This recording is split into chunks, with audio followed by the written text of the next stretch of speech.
વડોદરા પોલીસની માનવતા મરી પરવારી છે। માંજલપુર પોલીસ સ્ટેશન વિવાદમાં આવ્યું છે। પોલીસે વૃદ્ધાને કલાકો સુધી બેસાડી રાખ્યા। વૃદ્ધાની આંખોમાં આંસુ છતાં પોલીસે નિષ્ઠુર બનીને બેસી રહી।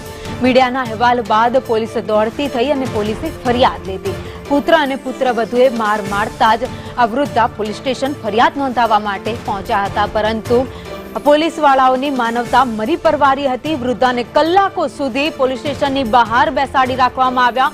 વૃદ્ધા કહેતા રહ્યા કે મારી સાથે આવું થયું છે, તમે ફરિયાદ લઈ લો, પરંતુ પોલીસ વાળા એકના બે ન થયા અને કલાકો સુધી આ દ્રશ્યોમાં દેખાતા માજી એ બહાર ઓટલા ઉપર બેસવા માટે મજબૂર બન્યા।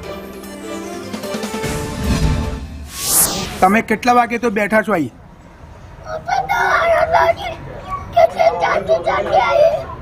તમારી ઉંમર કેટલી હશે બેન? તમારી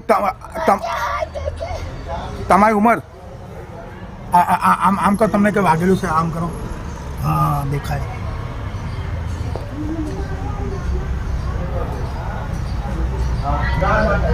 વધુ અપડેટ સાથે સંવાદદાતા કૃણાલ શર્મા અમારી સાથે જોડાઈ ગયા છે। કૃણાલ, પોલીસની માનવતા મરી પરવારી હોય તેવો એકદમ શરમજનક કિસ્સો છે જે સામે આવ્યો છે।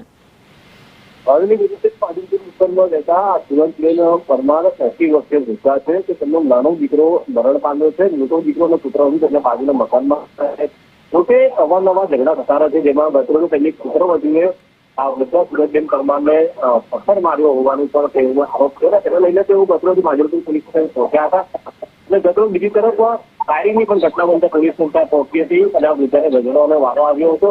સમગ્ર મામલે પોલીસે આજે આ વૃદ્ધાની ફરિયાદ દીધી છે। આસપાસના લોકોનું કહેવું છે કે અવારનવાર તેમના ઘરમાં ઝઘડા થતા રહે છે, પરંતુ આખરે પુત્રવધુએ તેમને માર મારતા હવે આ વૃદ્ધાની ઈતર ફરિયાદ છે કે આ ઘર ખાલી કરાવવામાં આવે, પરંતુ આ સિવિલ મેટર હોવાથી પોલીસે કોઈ કાર્યવાહી સુધી કરી નથી। હાલ ફરિયાદ લેવામાં આવી છે, ત્યારબાદ વધુ કાર્યવાહી હાથ ધરવામાં આવશે। આભાર માહિતી માટે।